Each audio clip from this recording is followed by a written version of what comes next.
Right. இன்றைக்கி நம்ம என்ன பார்க்க போகிறோம் அப்படின்னா, லாஸ்ட் கிளாஸில் ஆர்த்தோ நார்மல் பேசிஸ்னால் எப்படி பண்ணுறதுன்னு பார்த்தோம். இப்போது ஆர்த்தோ நார்மல் பேசிஸை கண்டுபிடிக்கிற ஒரு ப்ராப்ளம் தான் பார்க்க போகிறோம். அதே மாதிரி ஓகேவா, அதை டிபெண்ட் பண்ணின்னு வச்சுக்கோங்க.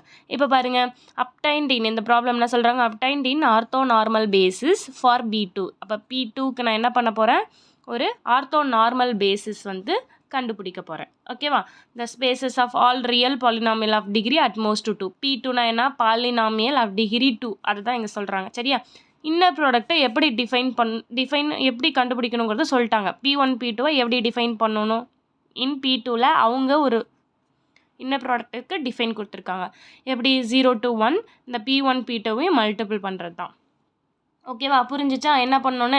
இப்போ நம்ம என்ன பண்ண போகிறோம், ஆர்த்தோ நார்மல் பேசிஸ் கண்டுபிடிக்க போகிறோம். ஆர்த்தோ நார்மல் பேசிஸ் எப்படி கண்டுபிடிக்க போகிறோம், இப்போ நமக்கு இந்த கொடுத்துருக்க இதே வச்சு தான் W1ம் நாம் W1, W2 நாம் W2 இதெல்லாம் கண்டுபிடிச்சாலே நம்ம ஆர்த்தோ நார்மல் பேஸ். இதான் ஆர்த்தோ நார்மல் பேசிஸு. அப்போ W1 நாம் W1லாம் என்னன்னு கண்டுபிடிச்சிட்டா போதும். சரியா, இப்போ கண்டுபிடிக்கலாமா ஒன்றா. சரி, ஃபஸ்ட்டு அதுக்கு என்ன பண்ணும், ஆர்த்தோ நார்மல் பேசிஸ்னால் ஃபஸ்ட்டு இந்த P2க்கு இன்னர் ப்ராடக்ட் ஸ்பேஸுக்கு என்னன்னு சொல்லணும், ஃபஸ்ட்டு பேசிஸ் என்னன்னு எழுதணும் இல்லையா. அப்போ இதுக்கு பேசிஸ் என்னது, பாலினாமியல் ஆஃப் டிகிரி 2க்கு ஸ்டாண்டர்ட் பேசிஸ் நமக்கு தெரியும் தானே, 1t² அதானே இதோடைய பேசிஸு. இதோடைய டிகிரி என்னது, டிகிரி வந்து பாலினாமியல் ஆஃப் டிகிரி 2, பட் இதோடைய டைமென்ஷன் என்னது, எக்ஸு கான்ஸ்டன்ட் இருக்கும், அப்புறம் எக்ஸ்². அப்போ 3 டேர்ம் இருக்கும் இல்லையா, அப்போ டைமென்ஷன் என்னது 3. அதனால தான் நான் 3 டேர்ம் எழுதியிருக்கேன். பேசிஸில் 3 டேர்ம் இருந்தால் தான் டைமென்ஷன் 3யாக இருக்கும். சரியா, சரி, அப்போ 1t² என்னது ஸ்டாண்டர்ட் பேசிஸ் இதெல்லாம். ஓகேவா, it's a basis for P2. அப்போ P2க்கு ஃபஸ்ட்டு பேசிஸ் எழுதிட்டேன். இப்போ நான் என்ன பண்ண போகிறேன், இதை வச்சு W1 W2 W3லாம் டிஃபைன் பண்ணணும். இந்த லாஸ்ட்டு தேரம்லாம் பண்ணோம்ல, V1 V2 Vn எல்லாம் Vக்கு பேசிஸ்ன்னு எடுத்துக்கிட்டு என்ன பண்ணணும், நம்ம W1 W2லாம் ஃப்ரேம் பண்ணோம்ல, அதே கான்செப்ட் தான். சரியா, இதை நான் ஃபஸ்ட்டு இது என்னது எனக்கு இங்கே V1, இதான் V2, இதான் என்னுடைய V3. இங்கே 3 தான் கொடுத்துருக்காங்க. சரியா, இப்போ W1 கண்டுபிடிக்கலாமா. அப்போ இங்கே W1ங்கிறது என்னது, இப்போ நம்ம என்ன பண்ண போகிறோம், அப்டைன் ஆர்த்தோ நார்மல் பேசிஸ் தான் கண்டுபிடிக்க போகிறோம் இல்லையா. ஃபஸ்ட்டு அதுக்கு என்ன பண்ண போகிறோம், லெட் W1 என்னது, W1ங்கிறது V1 தானே, அது நம்மளுடைய 1 முடிஞ்சிச்சா. V2 கண்டுபிடிக்கலாமா, W2ங்கிறது என்னது, அங்கே எழுதியிருப்போம்ல அந்த ஃபார்முலா ஃபஸ்ட் நான் எழுதிக்கவா, ரீகால் பண்ணிக்கவா. அங்கே V1 இருக்கும், V1 தான் இங்கே 1. சரியா, அப்போ W2 ஈக்குவல் டு என்னது உங்களுக்கு, V2 minus inner product of V2, W1 by inner product of W1, W1 into W1 இல்லையா. இப்போ V2ங்கிறது என்னது T இல்லையா, அப்போ T minus inner product of T, W1ங்கிறது என்னது 1, இன்னர் ப்ராடக்ட் ஆஃப் 1, 1 இன்ட்டு W1ங்கிறது என்னது 1. புரிஞ்சிச்சா. சரி, இப்போ இந்த இன்னர் ப்ராடக்ட்டுக்கெலாம் வேல்யூ கண்டுபிடிச்சி முதல்ல W2னா எக்ஸாக்டாக என்னன்னு சொல்லணும் இல்லையா. ஃபஸ்ட்டு இந்த இன்னர் ப்ராடக்ட் வேல்யூ கண்டுபிடிக்கலாமா. இன்னர் ப்ராடக்ட் ஆஃப் T, 1 அப்படிங்கிறது என்னது, இன்னர் ப்ராடக்டை எப்படி டிஃபைன் பண்ணணும்னு சொல்லியிருக்காங்க, இன்டெக்ரல் 0 to 1 அதானே, இன்டெக்ரல் 0 to 1. இங்கே என்ன இருக்கோ அது ரெண்டுத்தையும் மல்டிபிள் பண்ணி எழுதுறது தான் இன்டெக்ரண்ட் இல்லையா. அப்போ மல்டிபிள் எழுதிக்கலாமா, T into 1 என்னது உங்களுக்கு Tஏ தான், dt. இப்போ இது இன்டெக்ரேஷன் பண்ணால் என்ன வரும், x⁴n ஃபார்முலா இல்லையா. இன்டெக்ரேஷன் ஆஃப் x⁴n dx உடைய வேல்யூ என்னது, x⁴n + 1 பை n + 1. என்னுக்கு பதிலாக என்ன இருக்குது, 1 இருக்குது. அப்போது T⁴n + 1, 1 + 1 2/2, லிமிட்டு 0 to 1. அப்போ என்னது, first Appar limit minus lower limit. Upper limit பண்ணும்போது 1² 2, அப்போது 1/2 மைனஸ் 0னா 1/2 தான். அப்போது integral inner product of T, 1 உடைய வேல்யூ 1/2. இப்போ 1, 1க்கு கண்டுபிடிக்கலாமா. இன்னர் ப்ராடக்ட் ஆஃப் 1, 1 என்ன வருது, 0 to 1. இது ரெண்டுத்தையும் மல்டிபிள் பண்ணி எழுதணும். அப்போ 1 into 1 1 தான் dt. அப்போ இதை இன்டெகிரேட் பண்ணால் என்ன வரும், T மட்டும்தான் வரும் இல்லையா. 0 to 1, upper limit minus lower லிமிட்னா 1 தான் வரும். இப்போ இது எல்லாத்துக்கும் வேல்யூ கண்டுபிடிச்சிட்டோமா. இப்போ சப்ஸ்டியூட் பண்ணுவோமா. அப்போ என்ன வருது, T minus inner product of T, 1க்கு என்ன கண்டுபிடிச்சிருக்கோம், 1/2. அப்போது 1/2 பை இதோடைய வேல்யூ என்னது 1, 1 into 1. அப்போ ஃபைனலி உங்களுக்கு என்ன வரும், T மைனஸ் 1/2. இதுதான் என்னது உங்களுடைய W2. புரிஞ்சிச்சா, W2 கண்டுபிடிச்சிட்டோமா. இப்போ அடுத்து என்ன பண்ணலாம், நாம் W2 கண்டுபிடிக்கலாமா? W1 நாம் W1 கண்டுபிடிச்சிட்டோம். நாம் W1ங்கிறது என்னது? இன்னர் ப்ராடக்ட் ஆஃப் W1 தானே, அதை நம்ம 1ன்னு கண்டுபிடிச்சிட்டோம். அதனால் இது தேவையில்லை. இப்போ நாம் W2 கண்டுபிடிக்கலாமா? நாம் W2 கண்டுபிடிக்கணும்னு என்ன பண்ணும்? நாம் W2ங்கிறது என்னது உங்களுக்கு? Square root of inner product of W2, அதான நாம் எக்ஸோடைய ஃபார்முலா உங்களுக்கு ஞாபகம் இருக்கா? நாம் எக்ஸோடைய டெஃபினேஷன் என்னது? Inner product of square root of inner product of X தானே. அப்போ நாம் W2னா என்னது? இன்னர் ப்ராடக்ட் ஆஃப் W2 தானே. சரி, அப்போ இதுக்கு inner product of first W2 தெரிஞ்சால் தானே நம்ம பண்ண முடியும். அப்போ இன்னர் ப்ராடக்ட் ஆஃப் W2 கண்டுபிடிக்கலாமா? அப்போ இன்னர் ப்ராடக்ட் ஆஃப் இதுக்கு, அப்போ அதுக்கு தான் ஸ்கொயர் ரூட் எடுக்க முடியும் இல்லையா? இது கண்டுபிடிக்கணும்னா 0,1 W2 இன்ட்டு W2 அப்படின்னா W2 ஸ்கொயர் இன்ட்டு DT. ஓகேவா? இப்போ 0 to 1 W2னா என்னது? இங்கே கண்டுபிடிச்சிருக்கோம் இல்லையா? T-1/2. அப்போ T-1/2 whole square into DT. சரியா? சரி, இப்போ இதுக்கு கண்டுபிடிக்கலாமா? இது A minus B whole square formula தானே இருக்குது. அப்போ அதை எக்ஸ்பிளைன் பண்ணிக்கலாமா?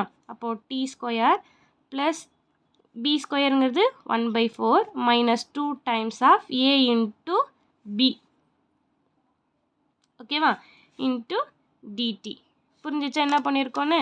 சரி, இப்போ இன்டெக்ரல் 0 to 1 T ஸ்கொயர் 1/4, இந்த 2 கேன்சல் ஆகிடுமா? அப்போ மைனஸ் T மட்டும்தான் இருக்கும் DT. ஓகேவா? சரி, இப்போ இதுக்கு லிமிட் அப்ளை பண்ணி இன்டெக்ரல் எடுத்தால் என்ன வரும்? ஃபஸ்ட் T ஸ்கொயருக்கு T³/3 ப்ளஸ் கான்ஸ்டன்ட்டுக்கு 1/4 இன்ட்டு T, இதுக்கு மைனஸ் T²/2. இப்போ லிமிட்டு 0 to 1 பண்ணிக்கலாமா? அப்போ அப்பர் லிமிட் மைனஸ் லோயர் லிமிட்டா? அப்போ ஃபஸ்ட்டு அப்பர் லிமிட் சப்ஸ்டியூட் பண்ண என்ன வரும்? 1/3 ப்ளஸ் 1 சப்ஸ்டியூட் பண்ணும்போது 1/4, இங்கே 1 சப்ஸ்டியூட் பண்ணும்போது மைனஸ் 1/2 மைனஸ் இப்போ லோயர் லிமிட்டு எல்லாத்துலேயும் T இருக்கிறதுனால 0 வந்துடும். அதனால் அது எனக்கு தேவையில்லை. ஓகேவா? இப்போ இதை மட்டும் சிம்பிளிஃபை பண்ணால் போதுமா? உங்களுக்கு இதை சிம்பிளிஃபை பண்ணால் என்ன கிடைக்கும்? இது 3/4, இங்கே மைனஸ் 1/2வா? ஸோ இதை வந்து நாம் W2 எடுக்கும்போது உங்களுக்கு 1/12 கிடச்சோமா? இப்போ நம்ம கன்சல்ட் பண்ணோம்ல 1/12, அதுதான் உங்களுக்கு என்னது? இன்னர் ப்ராடக்ட் ஆஃப் இந்த 1/12ங்கிறது உங்களுக்கு என்னது? இன்னர் ப்ராடக்ட் ஆஃப் W2, உடைய வேல்யூ தான் உங்களுக்கு 1/12. ஓகேவா? சரி, அப்போ நாம் W2ங்கிறது என்னது? Square root of 1/12. புரிஞ்சிச்சா? இப்போ நாம் W2 கண்டுபிடிச்சிட்டோம். நாம் W1னா என்னது? அதே மாதிரி நம்ம இங்கே கண்டுபிடிச்சி வச்சுக்கலாமா? நாம் W1னா என்னது? Square root of inner product of W1, W1 square root of already W1 கண்டுபிடிச்சி வச்சுருக்கோம் இல்லையா? இன்னர் ப்ராடக்ட் ஆஃப் W1 உங்களுக்கு என்ன வரும்? அதுதானே 1,1, அதுதானே நம்ம கண்டுபிடிச்சிருந்துருக்கோம். அப்போ இன்னர் ப்ராடக்ட் ஆஃப் 1,1 தானே W1, W1. இது தானே inner product of W1, W1 also. என்ன கிடச்சிருக்கு? 1 தானே. அப்போ square root of 1 value again உங்களுக்கு 1 தான். அப்போ நாம் W1 நம்ம கண்டுபிடிச்சிட்டோம் இல்லையா? அடுத்தது இப்போ W3 என்னன்னு பார்க்கலாமா?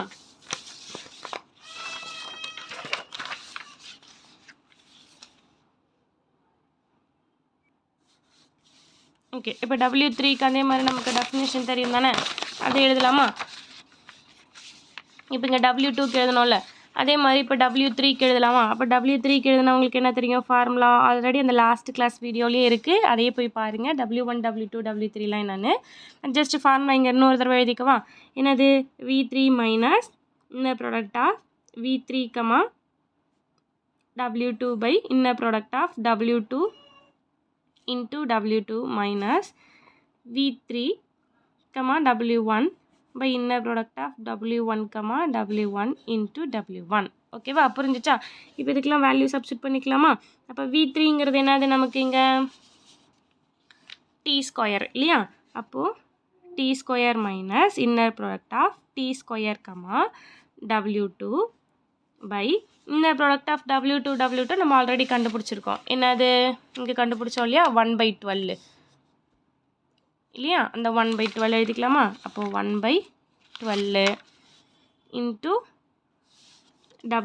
W2ங்கிறது என்னது? அதையும் கண்டுபிடிச்சி வச்சுருக்கோம் இல்லையா? T-1/2.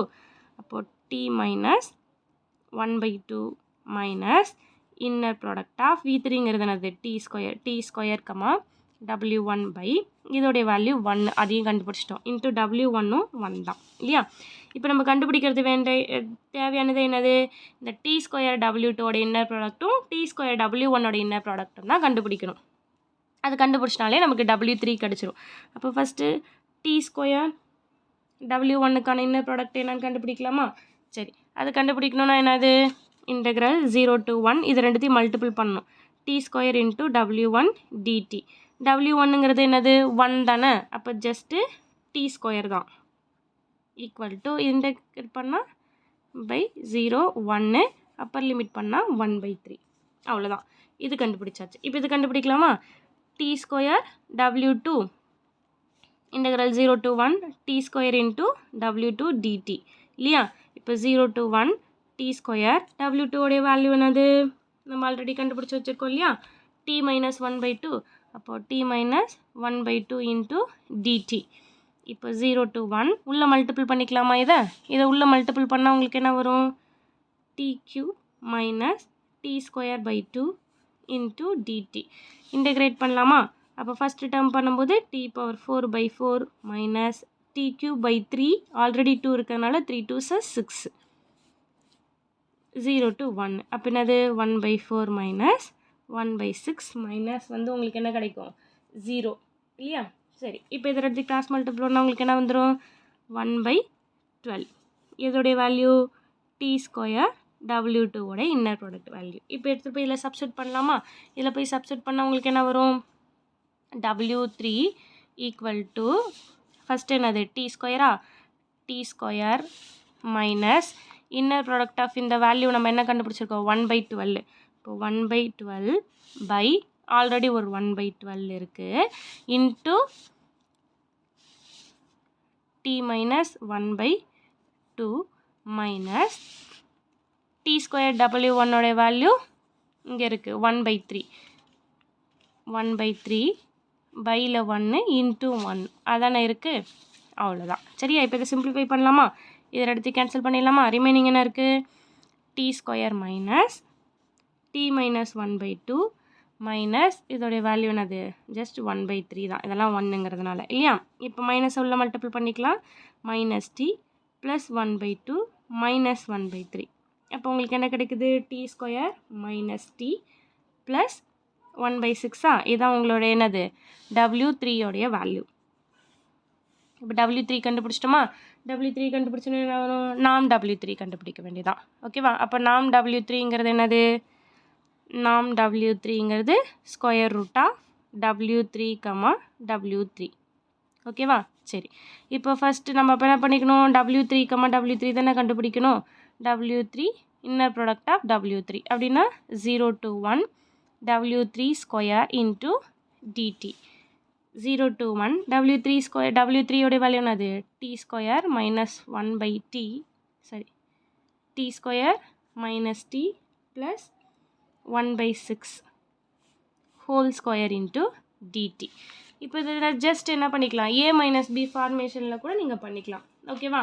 இப்போ நான் ஃபஸ்ட்டு t ஸ்கொயர் மைனஸ் டீயை ஏன்னு வச்சுக்கிட்டு இதை பின்னு வச்சுக்கிட்டா a ப்ளஸ் b ஹோல் ஸ்கொயரா. அப்போ அந்த ஃபார்முலாவில் எக்ஸ்பிளைன் பண்ணலாமா. அங்கே 0 to 1 ஃபஸ்ட்டு a ஸ்கொயர் அப்படின்னா t square minus t whole square இதுதானே என்னுடைய a. அப்போ a square plus b square இப்போ 1/36 plus 2 times of a into b. ஏங்கிறது என்னது t square minus t into பிங்கிறது என்னது 1/6. ஓகேவா, புரிஞ்சிச்சா. ஜஸ்ட்டு இது a minus b whole square இல்லை a minus b plus c whole square எந்த ஃபார்முலா வேணாலும் யூஸ் பண்ணிக்கலாம். சரியா, இப்போ இது என்னது 3 கிடச்சிருமா. இது மறுபடியும் a minus b whole square ஃபார்முலேஷனில் அப்ளை பண்ணணும். அப்போ 0 to 1 a ஸ்கொயர் இது a இது b இல்லையா. அப்போது t⁴ ப்ளஸ் b ஸ்கொயருங்கிறது t square minus 2 times of a into b அப்போ t³ ப்ளஸ் 1/36. இது என்ன வரும் கண்டினியூ பண்ணலாமா. சரி, என்ன வந்துச்சு 1/36. இங்கே என்ன இருக்குது plus plus T square minus T by 1/3 இல்லையா? அப்போ இதுக்கு நான் ஒரு ரெண்டுத்துக்கு 1/3 போட்டுக்கிறேன். அவ்வளோதான். இப்போ இதை என்ன பண்ணணும்? இன்டகிரேட் பண்ண போதாமா? சரி, இப்போ இதை இன்டகிரேட் பண்ணிக்கலாமா ஒரு ஸ்டெப்பா? இப்போ பாருங்கள், ஃபஸ்ட்டு டி பவர் 4 பண்ணால் டி பவர் 5 ப்ளஸ் இது T cube by 3 minus 2 into T power 4/4 plus இது கான்ஸ்டண்ட்டாக, அப்போ 1 + 36 இன்ட்டு டி ப்ளஸ் இதை பண்ணும்போது டி கியூப் பை 3 வரும். ஆல்ரெடி 3 இருக்கிறதுனால 9 minus T square by 2 already 3 இருக்கிறதுனால 6. இப்போ லிமிட் என்னது? 0 to 1. அப்போ 1 சப்ஸ்டியூட் பண்ணலாமா? 1/5 1/3 மைனஸ் 2/4 ப்ளஸ் 1/36 ப்ளஸ் 1/9 மைனஸ் 1/6. அவ்வளோதான். இது எல்லாத்துக்கும் இப்போ நம்ம ஜிசிடி எடுத்தாலே எங்களுக்கு 1/180 தான் கிடைக்கும். ஓகேவா? இதோடைய வேல்யூ உங்களுக்கு என்ன வரும்? 1/180 தான் வரும். செக் பண்ணுங்கள். இது வந்து என்னது? Inner product of W3, W3. அப்போது நாம் W3 வேல்யூ என்னது? Square root of 1/180. அவ்வளோதான். இப்போ எல்லா வேல்யூவும் கண்டுபிடிச்சிட்டோம். இப்போ ஆர்த்தோ நார்மல் பேசிஸ் எழுதலாமா? therefore orthonormal basis is என்னது? W1 by norm W1, W2 by norm W2, W3 by norm W3. இதானே? சரி, இது ஈக்குவல் டு இப்போ உங்களுக்கு என்ன கிடச்சிச்சு? W1 வேல்யூ என்னது? 1. நாம் W1 வேல்யூ 1 தான். W2ங்கிறது என்னது? T மைனஸ் 1/2 பை நாம் W2 வேல்யூ என்ன கிடச்சிச்சு?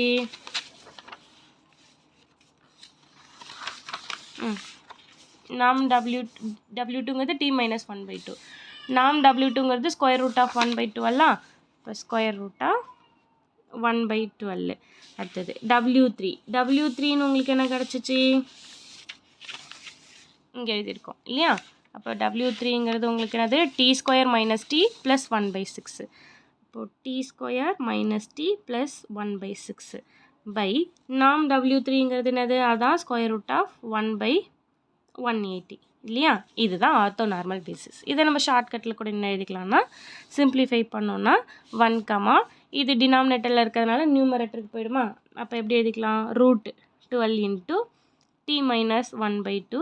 இதுவும் மேலே போயிடுச்சுன்னா √1/8 into T square minus T plus 1/6. அவ்வளோதான். இதுதான் என்னுடைய ஆர்த்தோ நார்மல் பேசிஸ். புரிஞ்சிச்சா? அப்போ W1, W2, W3 கண்டுபிடிக்கணும். அதுக்கெலாம் நாம் கண்டுபிடிக்கணும். அவ்வளோதான். ஓகேவா? இதெல்லாம் வந்து நமக்கு கொடுத்துருக்காங்க. எப்படி கண்டுபிடிக்கணுங்கிறத சொல்லியிருக்காங்க. இன்னர் ப்ராடக்டை எப்படி யூஸ் பண்ணணுன்னு. அதுபடி அந்த ஃபார்முலாவில் யூஸ் பண்ணாலே போதும். ஓகேவா? புரிஞ்சிருக்கும்னு நினைக்கிறேன். தேங்க்யூ.